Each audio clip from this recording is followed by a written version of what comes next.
Hello everyone. Today I will show you how to fix Cricfy not working on your PC. I know how frustrating it is when your stream fails, but don't worry, I guarantee that at the end of this video one of these two clinical solutions will work for you, and you will be able to watch live football on your PC again. First solution: hold the left click on the Cricfy icon and uninstall the app. Then open your web browser and search Cricfy latest version.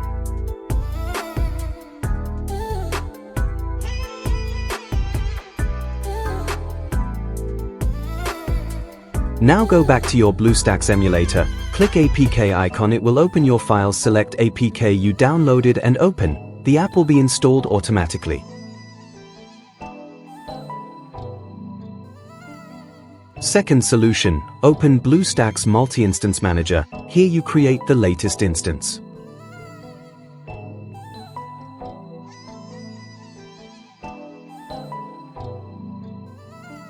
Click Instance, then select Fresh Instance, and choose Pi 64-bit, click Next.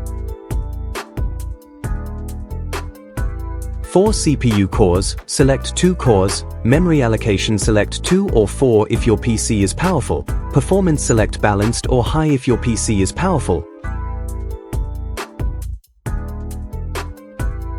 Then click Create.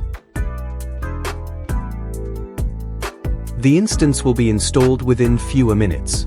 After that, open BlueStacks Multi-Instance Manager again and start the Pi 64-bit instance. Click APK icon and select latest APK you downloaded and open. The app will install automatically within a few seconds. If both methods fails, don't give up.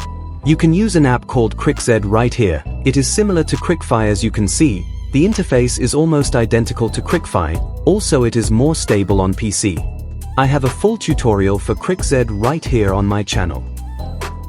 Thanks for watching, I will see you in the next video.